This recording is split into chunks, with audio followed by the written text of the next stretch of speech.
Transform your startup journey with the Energy Tech Nexus. Connect with fellow founders, access critical resources, and be part of a community shaping the future of energy and carbon tech. Your path to building a Thunder Lizard starts here. Learn more at energytechnexus.com. Welcome back to the show. Today, I am here with Matt Adams, the CEO of NetBenefits Software. And NetBenefit is a company that we at Energy Tech Nexus are bringing as part of a Canadian cohort of companies, part of a program called Scale Up Hub Houston, in which we've selected 9 of the brightest, smartest, grandest energy tech scale-ups from Atlantic Canada to come to Houston. Welcome to the show. I don't know how I made the top 9, but thank you very much. I'm happy to be here. So tell us a little bit about NetBenefit Software. What does it do? And how did you get involved with the company? Great. So a couple questions there. First one, for what do we do? So NetBenefit Software is ultimately an information management software company. And what we do is we help companies secure their social license to operate and maintain their operations by helping them quantify their socioeconomic impact. And a little bit about what that means, and we can actually pivot right into the energy transition piece, is there are thousands, tens of thousands of projects we're going to need to happen to really make the energy transition happen, whether that's renewable energy projects, whether that's things like making infrastructure better suited for clean technologies and just better use of our infrastructure. And all of these projects face headwinds, whether that's working with different stakeholders, like thousands of stakeholders with many interactions, whether that's quantifying and measuring what you're doing for things like tax credits or regulatory requirements. NetBenefit really is a software platform that helps companies do that incredibly efficiently and ultimately helps them move their projects forward much quicker, much more efficiently. How I got involved in NetBenefit Software was really through my background, which was environmental health and safety software. So that moved over the years to more and more carbon accounting, more understanding of kind of scope 1, scope 2, scope 3 emissions. The movement of, as the industry was really learning how to do that really well. And what was following was kind of a big hole. People weren't getting good at quantifying kind of the social impact of things. So I was fortunate enough to be introduced to a company. It was called SCI Resources at the time. That's now NetBenefit. And there was actually a couple original founders that started the company years ago. And I moved to Newfoundland and Labrador in Canada and took the company on from there. So that's a little bit about how I got involved and what we do. Where did you move from? So I actually moved from Nashville, Tennessee. So my software journey was in the environmental health and safety space. I started in Toronto for several years with a company called Intellex Technologies that did really well. And I moved from there to a company called Sitehawk that was out of Nashville, Tennessee, actually Smyrna, Tennessee, just a little bit south. That was later acquired by Sphera out of Chicago. So I was with them for a while. And then I figured it was time to really run my own thing. And I moved to NetBenefit and cut that deal. And we've grown the company from there.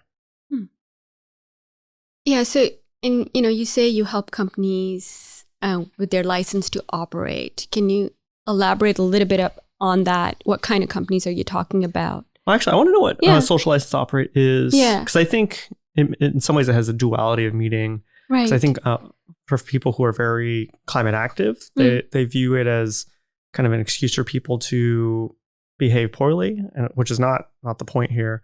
But then on the other side, this is about delivering real benefits. So I guess break down for us what that means and what the kind of KPIs for social license to operate mean today. Great. So I'll use an example. Yeah. So let's talk offshore wind in the United States. So we've got a lot of activity for offshore wind in the northeast part of the country.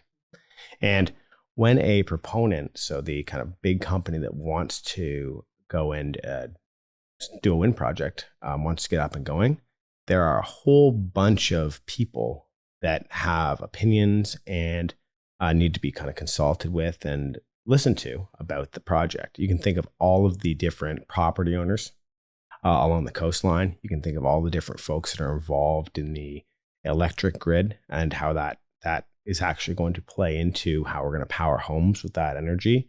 Think about the different regulators. You can think about all the different NGOs, the folks that care about the wildlife in the ocean, what the impact's going to be there. Folks that are focused on kind of the bats and the birds and the things that are going through the air. And you have this massive ecosystem of groups and individuals that if you're not organized and you're not clear on your messaging and you're not proactive, they can really, if it's not done properly, either delay a project for years to the point where it's just doesn't make sense, or that it can be canceled altogether. And this is the thing: when it's done poorly, you see it in the news. So whether that's a pipeline protest, or whether that's a protest against a mine, or whether that's somebody that's shutting down a facility somewhere due to unrest in a community. And so being able to do that efficiently and manage all that is a huge challenge for these companies. And that's not just to get up and going, but that's on an ongoing basis. I think that off the coast there was actually a turbine that went down or broke, ended up with a bunch of debris in the water. Like, that doesn't look great. That really needs to be managed effectively so that your project can continue to operate in a profitable way. Is that I don't know, if a fancy way to say like stakeholder management, or is there more to it than that? Because you're getting to the license to operate part. Tell us so about the most like kind of that really early proactive thing is the stakeholder management. That's a big part of it, and it's different depending where that project's going to happen in the world. But there's also the entire regulatory process as well. So tell us a little bit about that, because I have no idea. So that'll vary from industry. So, but the core principles are similar. That you really need to show what your impact is going to be on the environment, what the impact is going to be on the folks that live and work and play near where you're doing your project. And that'll vary by jurisdiction. That looks very different in South America than it does in the United States, for example. And then you're going to have a very different set of concerns if you're trying to start a lithium mine compared to if you're trying to start put together a solar farm. Got it. So there's the like messaging and the engagement of the ecosystem, but there's also the very rigorous environmental impact report that gets cut at the beginning of these, and making sure that there's transparency in that. But I guess the question is, how does that get to NetBenefits? Yeah. So, and with us, we're not for every single project out there. But right now, if you look at a project that has any level of complexity with the stakeholder engagement and the regulatory process, there are thousands or tens of thousands of interactions, and people are largely organizing these with many spreadsheets. They're working with consultants. They're doing it in a reactive way, sometimes with not a fully thought out strategy or a full kind of stakeholder map. Our platform allows a lot of this to be automated. We found that it reduces the amount of administrative and organization time for folks by up to 80%. And as we're continuing to make improvements, like the advent of AI has really helped, that amount of administration time is going to go down even more, while the quality of data goes up. So these tasks and this report building and the sifting through all these things that add hours, that turn into days, that turn into weeks, that turn into real serious project delays, we're really whittling that down to make it efficient. And how are you actually using AI for that? So AI's, I think what I like to say right now is about 100% of AI projects are cool. And the amount that are useful and can be applied today, that percentage is a lot lower. We're really fortunate in that some of the processes that people are doing with our software, so the same repetitive motion of organizing data, the AI can do that really well immediately. So we've actually been funded with the support of one of the hydrocarbon majors to layer that over our platform for the past few months, and that's just coming to a point where we'll probably do a soft launch of that in the coming weeks. So that's like automating the process of stakeholder management, Yes. regulatory, Exactly. permitting. A big one for automating the logging of the communications. So say someone comes in with a formal question or a formal complaint, or say you're running a town hall meeting and there's certain concerns that come up. You'll have a lot of back and forth, whether that's phone calls, email, sending people reports. And that's all documented manually in a very kind of meticulous way right now. So who sent what when, who was included on the email thread, what were the attachments, what were the topics we spoke about. But using AI to just kind of tag AI along with that email in most cases, and allowing the agent to extract the information for the company can save, for some of our clients, will save thousands of hours a year. So kind of like an AI assistant that we use like on our calls, etc. But then that can track it over a thread of emails and communications that you have had. Yeah, that's a good way to think about it. And then, so if I am one of these oil majors and you're my customer, I have a big project ongoing. Can you kind of walk through, because usually I would outsource maybe the permitting, the stakeholder management. I'll have different parties involved in doing that work. Would you still need those different parties and then everyone together uses this platform? Or can you even replace some of the consultants that you would use normally? We're seeing a little bit of a trend overall for especially large companies for bringing all of their engagement in this process in-house. We're seeing them wanting to be closer to their data, closer to the people that care about the projects. So I think there's, in some ways, less consultants involved than we've seen historically, at least with the folks we're working with. But absolutely, if you look at the breakdown of either what a consultant's doing on behalf of a company or what those company experts are doing, say there's 30% being in community, speaking with people, actually going and interacting, and 70% administration time, you're able to cut that administration time at least in half, but more likely more. So that's doubling your time in community, doubling your time moving things forward. So you could either, reduce headcount, or you could have a much larger impact with the headcount you're having and just make progress in a much more efficient way. Yeah. So if this trend is to bring people in, is that being driven because there's consolidation in our industry, or because it's increasingly important for the business success? The latter. So it's increasingly important for the business success. And what's driving that? I think that's a complex question. And not necessarily it's a complex question, but I think there's not just a simple answer to that. I think that in today's world, we have such access to information so readily. And I think that people are driven by often just whether it's the headlines, the things that grab on, that's really easy to back a cause and get involved, when it might have been a little more difficult years ago. And you're really seeing a lot of kind of social activism with folks, or people really want to understand the change that's going on in the community, people that are really passionate about things like energy transition. So companies are realizing that they want these folks that they're working around to be partners as opposed to being headwinds to their projects. And by working with them, understanding their concerns, understanding what their values are, what are important to them, and sometimes just getting them the information, that will really help them secure these communities as partners, as opposed to folks that they need to kind of work around or be careful about. They're actually can be vested in their success and make for a much stronger project. And it's a big risk for these companies, right? We've seen some big projects that have not been able to go forward because of permitting, because of, they haven't properly managed their stakeholders who had some rights on the land that they wanted to build on.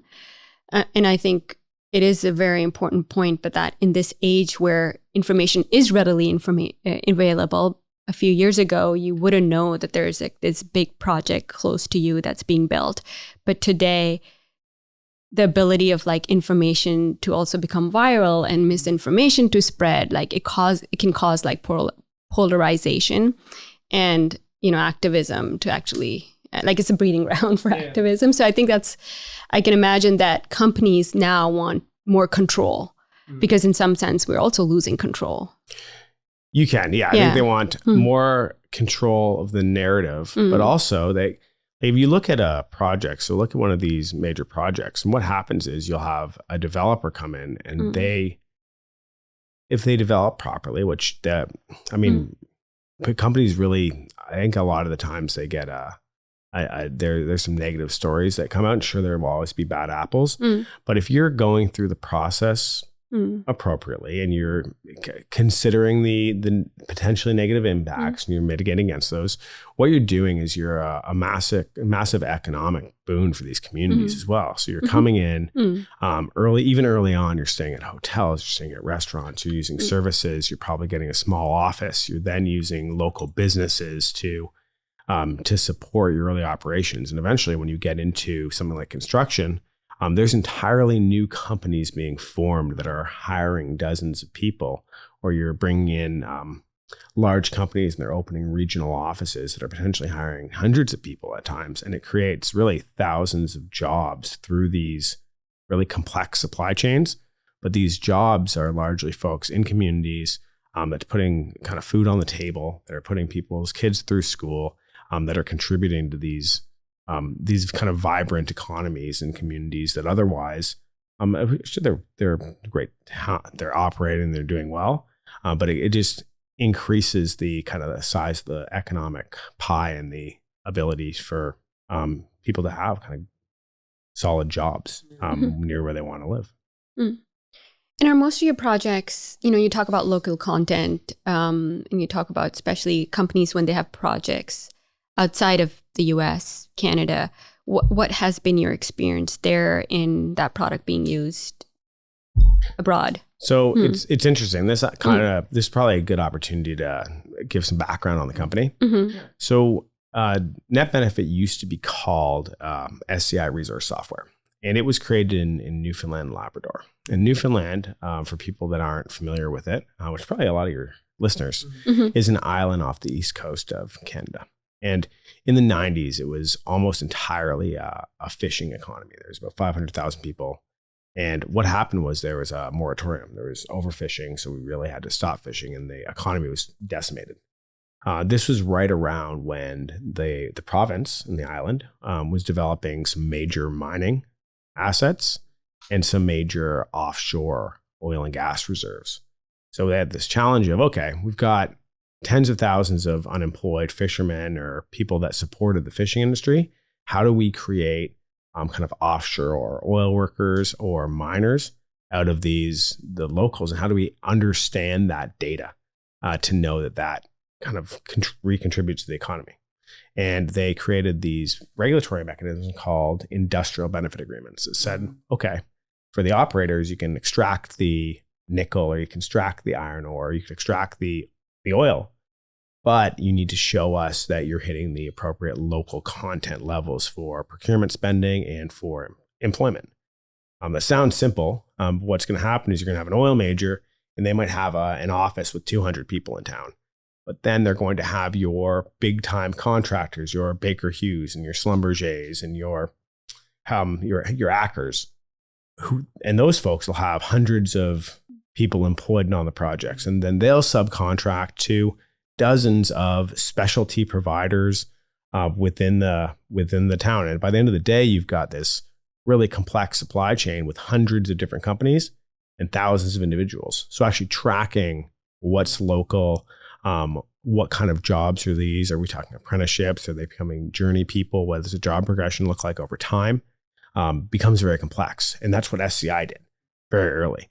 What we're seeing now is the rest of the world isn't a fishery that need to transition to oil and gas workers, but the rest of the world's now taking a much harder look at those local jobs created. I think you see a little bit of a pullback of globalization.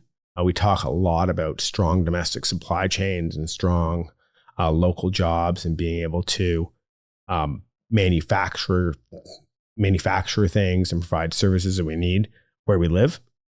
And that's becoming a global trend. So what we're seeing is regulation that mandates that. So things like the Inflation Reduction Act focus really heavily on local jobs in the US. But you're seeing that really, really all over the world now. Interesting. And I'm thinking in some ways, I'm going to bring this back to climate a little bit. One of the challenges with any sort of industrialization is you don't always measure the kind of environmental impact or the cost, right? And so that's kind of the whole story of greenhouse gas emissions. But as you were talking, it struck me that that's something Canadian, I guess, government thinks a lot about in terms of measuring, right? Because and then putting policies around it. Because it reminded me of how, in many ways, a lot of the first carbon taxes came out of Alberta, obviously a different province, but it's the same concept of how are we measuring kind of the external factors that maybe exist outside of pure dollars and cents economics that feels very Canadian to me. And I don't know if that's something you've noticed, or am I just seeing trends that don't exist? I think that. So I think I have a unique perspective on this, having lived and worked so much in the United States. And also, I'm a very proud Canadian. I've lived in 4 different provinces from coast to coast. And America does capitalism so well. Like, it is incredible. The drive and the innovation and the willingness to pursue that edge and how hard you go after it. And that capitalism and the American dream to be able to build something from scratch and make it yours and move ahead. And it's fantastic. Canada, there's a similar push, and especially in the cities and the hubs, you have that same capitalist approach. But I also think there is, in Canada at least, it's a little more of a social capitalism. So I think those externalities are a weight a little heavier than just purely financial outcomes, where I think are weight heavier in the US. I think there's pros and cons to that. But one of the things we see is, I think with our policies and just the actions we take as a country, it focuses on quantifying more of those ESG impacts. And I think that that ESG has been politicized a lot now. But once you move past the political, I think it comes to actually quantifying and measuring the externalities beyond just the dollars and cents, right? So the emissions are a big one, right? Like, it's great if you can create an awesome product and people will pay for it. But if you're polluting the drinking water of thousands of people, at some point we need to quantify that and figure out how to even that out again, so it's fair. And that's the same thing with carbon credits, right? If you're creating a great product that makes you a lot of money, but you are at the same time making the environmental quality worse for others. How do we even that out? So the quantification of that is really started with scope 1, scope 2, scope 3 emissions and all the different pollution mandates and the regulation around it. And then you get to the carbon tax as well. But I think we're going the same direction with other things like the social impact. So it's awesome if you can make another 9 cents of profit on each item you sell. But if that 9 cents is on a $20,000 item and it results in having to offshore 2,000 jobs and then having to create all those negative externalities, the shipping and the logistics and the time delay, like is saving that 9 cents in profit really worthwhile? Right. And then how do you understand that? How do you quantify it? Yeah. And I think that with what we're doing, we're helping quantify that S really, really well. And I think the important thing here is, like, once you measure and you can quantify, like, yes, maybe there'll be political elements on both sides, but then it's not opinions. This is at least what the data says, and then we can engineer to results. And I think that's also something that I've seen the Canadian government and companies look at it rigorous. Like, it's very rigorous when I see it. It's not just a perspective. Are you ready to lead the decarbonization charge? Energy Tech Nexus is your platform for growth, offering unique resources and expertise for energy and carbon tech founders. Join us at energytechnexus.com and start building your Thunder Lizard. I agree. I think it's getting a lot better too. I like to have a little bit of a story of the way this went for environmental, kind of quantifying emissions. So you can look at companies' annual reports, and if you look at like early 2000s annual reports, it's like there are numbers for emissions. They may or may not be audited, and then you have like, look at the great social we did, and it's like this. We're a multi-billion-dollar company, but we planted 10,000 trees, and we gave 15 kids scholarships. It's like collage and photos and these lovely feel-good stories, but it's more of a narrative as opposed to the actual metrics. Something I'd love to get down to is almost like my engineering brain thinking like this. It's almost like get right down to the data, like you said. Like you can't really refute an audited report of this is how many quality jobs were created. This is where the jobs were created. This is the kind of progression we saw in the workforce and the skills that were created in these communities to build this capacity. But you also, on top of that, you would quantify the CO2 emissions or the impact on the environment. So we're not doing environmental. There's a lot of amazing firms working on the environmental side.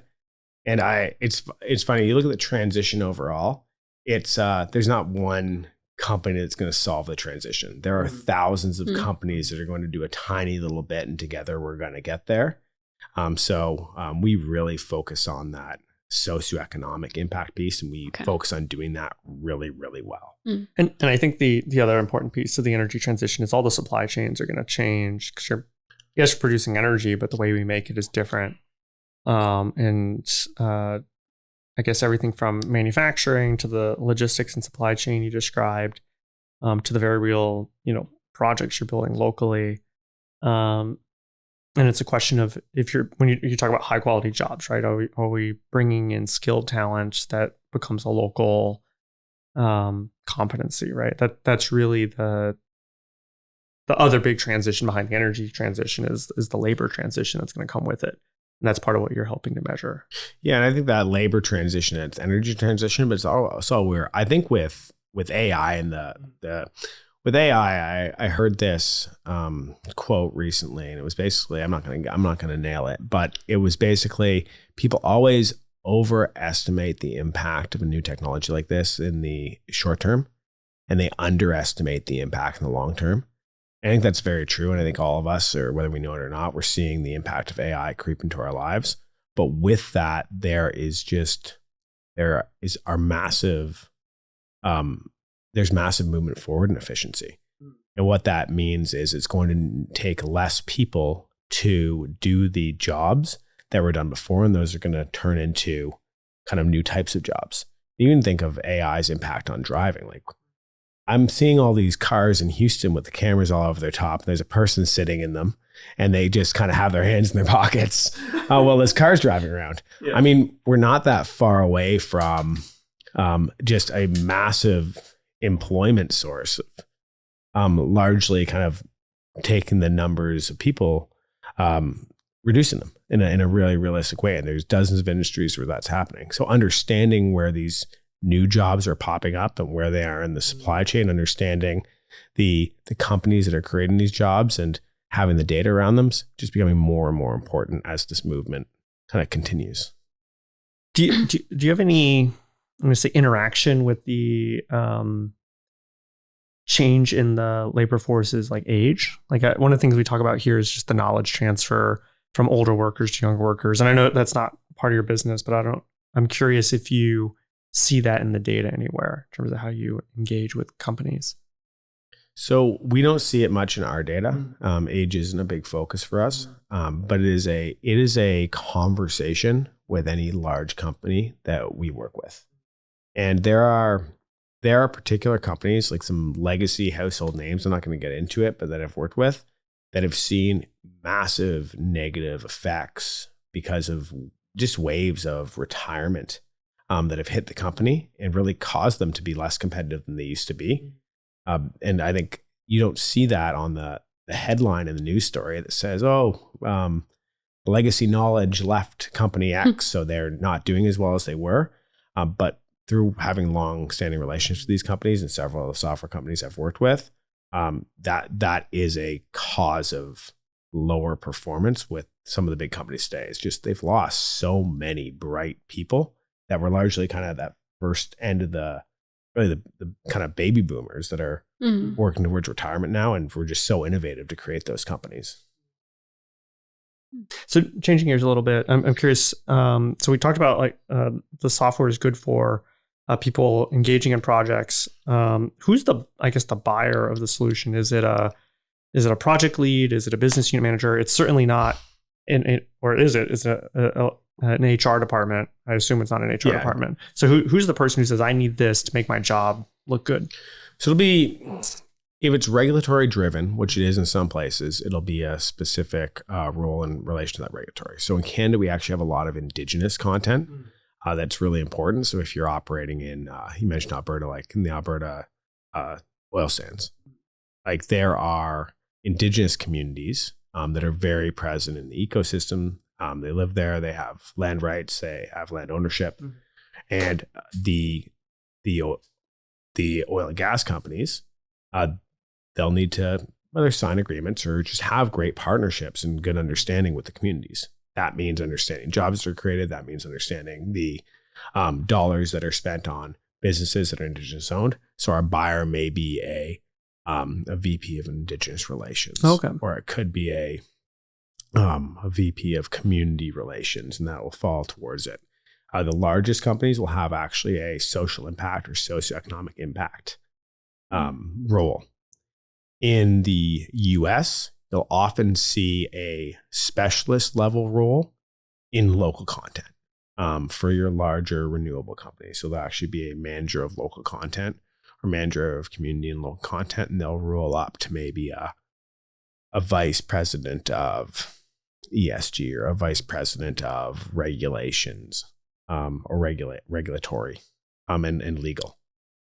That's two examples. And then there's just kind of different pockets for earlier starting companies. So if you're going to start with a kind of pipeline expansion, or you're going to start with a mine, that may be someone with the title of stakeholder relations or stakeholder engagement or community engagement.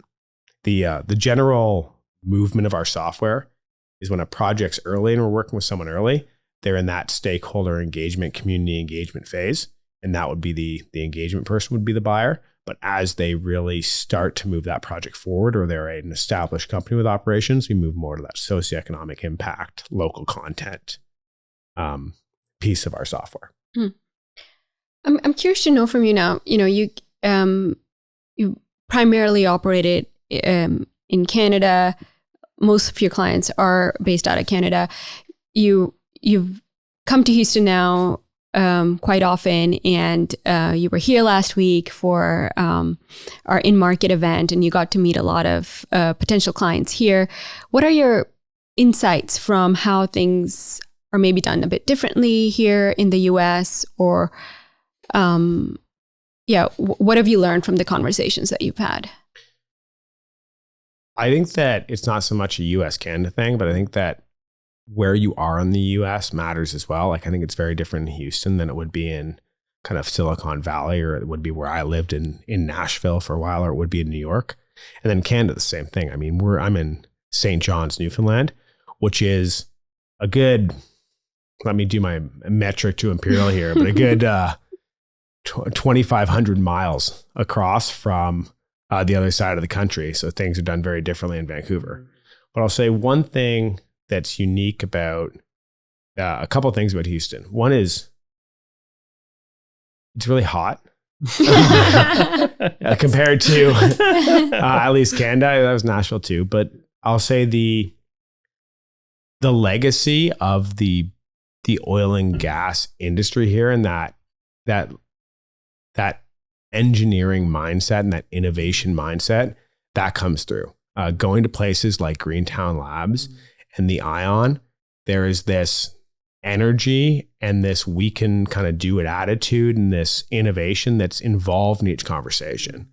And I actually absolutely love that about Houston. That is unique. That does not happen in anything. I don't even think it's just Houston, but I think you create specific kind of micro ecosystems that where it can happen. And Greentown Labs and the Ion have been really cool. That's the same with the Esperson building, where I know you're just setting up now, but some of the interactions that I've been a part of or witnessed, like those are special. They don't happen all the time. And that's been something that's really stood out for us. And even though we probably have more clients that are in kind of New York, New Jersey area, out in the Northeast, at least right now, because of the offshore wind, Houston's been really nice to come to for that kind of level of conversation and that can do. And then the fact that the large oil and gas players are here supporting that is also very different. I mean, you walk through buildings and you've got folks from whether it's like kind of Shell or BP or Chevron that are part of their venture community that are saying, hey, what are you doing? And how can we pilot that? How can we use that? Or how can we help you move forward with your project? I'm sure a lot of your listeners have done business with large oil and gas companies. That wasn't the approach 5 or 6 years ago or 10 years ago. You really had to prove yourself to get one of those conversations. And now you have arms of these companies that are actually the ventures that are actually going out there and searching out ways to innovate, which is really, really cool. And that is totally unique to Houston. I haven't seen that anywhere else. Like, there's Aramco, ExxonMobil, Chevron. There's a whole bunch of them with teams dedicated to finding kind of early innovation and fostering it. So, and that was part of the reason I moved to Houston back in 2017 was we were trying to bring our technology product to the oil field. So I went to the Bakken, actually was selling into Calgary. And the message would always come back as you got to go to Houston first and kind of work with the technology SMEs there to get the blessing before we want to take the risk in other locations.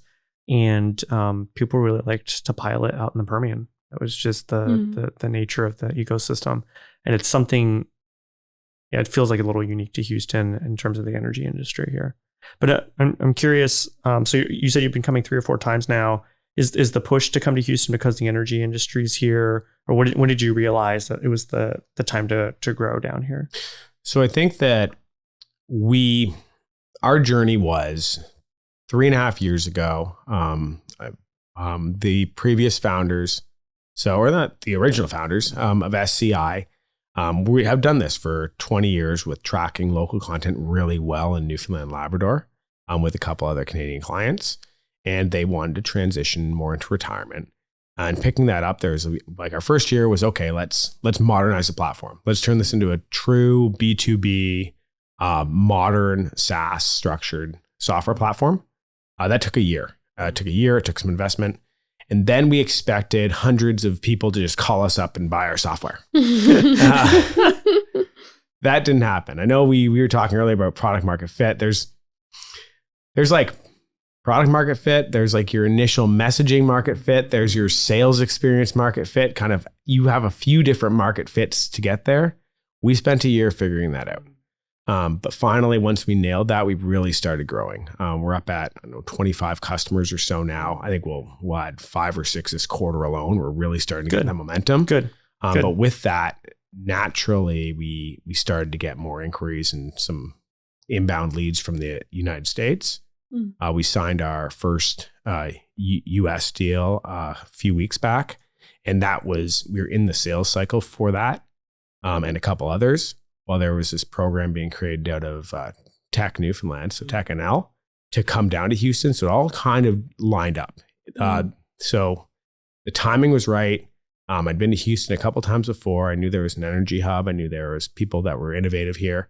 But I think the reason we're actually here and not somewhere like, say, New York is because Tech NL created that program and made the connection with yourselves and the connection with the Houston ecosystem to kind of lower the activation energy needed to start this. That's always what it is, the activation energy. Yeah, no, we're glad to help and support that. Yeah, no, it's been really fun to see, get a diverse set of energy tech companies and bring them here to Houston and see also, like, I think the Houston innovation ecosystem has evolved quite a bit. I think in the past 5 years since we've had Ion open up, Greentown Labs came here. Now we have Energy Tech Nexus. And you see these venture arms have also become a bit more open to just talking and piloting. So we definitely see that change. But in general, historically, I think in the Permian, we've been open to just testing technology a bit more. And I've heard this from a few other founders who've also come from Calgary, Canada, where there's that reluctance to try anything new. Talk to us a little bit about your funding journey. Are you self-funded so far as a company? Have you raised funds? What are your plans going forward? So I guess you'd call us bootstrapped. We haven't necessarily raised, but we have had definitely some advantages in the funding ecosystem that Newfoundland Labrador provides. So when I was moving from Tennessee back to Canada, I was going to take on the company. My plan was actually to run out of Toronto. Toronto's an incredible place. I spent time there. It's a diverse city with a ton of talent. I really enjoy it. But what happened is I worked with the initial founders of NetBenefit, and they kind of made some introductions with the government of Newfoundland Labrador. And the government said, look, this is a tech company. We're investing heavily in technology, and we have a few different programs that might help you do this transition. So how about you come check out Newfoundland Labrador? 3 years later, I can walk out my front door and look at the ocean and see whales certain times a year. So it worked out really well. And they put us on some programs that really accelerated our development. And we're really thankful for that. And I'd say through programs with the local university, through programs with the local tech ecosystem, we're able to bring on 2 or 3 full-time employees that we otherwise wouldn't have. And what that allowed us to do was avoid going for, I guess, an earlier round. But at this point, with the traction we're getting, I think it's probably time to either, to keep riding these sales is actually really helping us, but potentially look at some outside sources of funding as well. But long story short, the funding ecosystem in Newfoundland Labrador and the programs they have there really allowed us to avoid getting any sort of seed funding and create this traction. Yeah. No, I think that's like one of the common challenges here in Houston is there's not a lot of programs to help with that. Those first few staff or that first chunk of development. There's something I really missed from the New England ecosystem. Those kind of grants or those kind of contracts just don't exist here. And it makes it much more challenging because adding a person when you're early could be like 30%, 50% of your headcount. You guys are more mature than that, but it can really be that extra resource you need to take it to that next level. Well, at the start we weren't, and it would have been very tough without the programs. And early days, you either need to let somebody in from an equity perspective and let them be an owner, or build someone up from scratch. It's very tough to be in a situation where you can go get top talent that's experienced in what you're trying to do and bring them in from kind of a salary perspective if you don't have some serious funding early on. Yeah, and I think it proves the point of like how if a city wants to become an innovation tech hub, like you have to invest in it. Like New York and Boston didn't just happen to become it by chance. The cities made it part of their strategy and they invested in it heavily. And so that's something that we hope that, the Houston city can also learn from. Yeah, I think that the challenge here in some ways is the government structure in Houston makes that challenging. So in terms of who gets to put that budget together. Yeah. So for right now, it's us, the private sector that's kind of driving it. Yeah. Well, I think that, if you look at that in a much larger macro scale, it's not just Houston, but decisions are tied to incentives and strategies tied to incentives. You look at even at the highest level, elections, terms usually, like here it's 4 years, and in Canada, a prime minister might have anywhere from kind of 3 to 5 years, depending.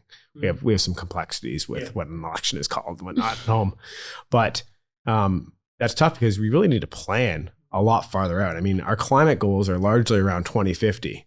There's some interim goals along the way, the 2035s and the 2040s, but that's really tough to plan for when incentives have you planning for 4 years out. And I'm sure there's a lot of truth to that with planning to be an innovation hub, right? But mind you, I think that Houston, in the creation of that, the Ion district, and creation of kind of what you're doing with the Esperson building, those are really big steps. In Newfoundland, Labrador, they're doing something similar. They're creating the Co-Innovation Center. And I actually think it's largely modeled from their visits to the Ion District and Greentown Labs to try and Energy recreate Tech some of Nexus. that. And Energy Tech Nexus. Absolutely. Just putting it out there. It's like we were not public until last week. Yeah, so I mean, we're not on the map yet, but we're hoping we would. Yeah, we're getting on the map now. You will be. When they were looking for inspiration, you weren't there yet. Yes, But hey, exactly. we're working with you. They're working with you now. You're one of the their key partners. Absolutely. That's why I'm here. Yeah, absolutely. Yeah, no. You were talking to us earlier about the hidden gem in Houston. So I thought maybe you could share that a little bit with the audience. You did innovation ecosystem, and then we can talk about food. Yeah. We can do two things. Oh, absolutely. I mean, well, and here's the hidden gem. The key is hidden because, I mean, have you ever heard of Houston? We have a problem. I mean, everyone knows that. We know the space centers here. We know Space City. We see the Astros, right? We also know that Houston has great barbecue and that everything is bigger in Texas. We understand that. But the hidden gem, like the Vietnamese and Thai food here is, like, I think I've been to Houston now. I've been to Houston 5 or 6 times. But the last 3 times I've had Vietnamese, and each time is like the best Vietnamese I've ever had. Like the hidden gem is the super authentic Vietnamese and Thai food that I wouldn't expect. Very tasty. And I don't think you talk about it when you travel either. Like you just take it for granted if you live in Houston. Do you have a favorite Vietnamese or Thai restaurant that you can name here? Oh, I was thinking of this when I was looking at kind of the questions a little bit. There's one in Midtown, and it's a little tiny, it's like almost smaller. I can't name it, but it's in Midtown. It's actually near like it's right off Main Street. And I can't remember. It's right to the right of the station. You can like see the station from the place. We can put it in the show notes. We're going to put it in the show notes. Okay. But they deserve a shout out. Good. I've been there like 3 times. I've never been near there. And it's delicious. My favorite place used to be in Midtown. And it used to be like $2.75 for a sandwich, which is crazy. And then you realize there's a reason why they're not in business anymore. But it used to have like a line around the door, that kind of place. But they didn't survive COVID, so they were so good. That's too bad. But no, it's really tasty. I love the sandwiches. Yeah, I guess to wrap up, is there something that our listeners can help you with? How can we support you on your mission?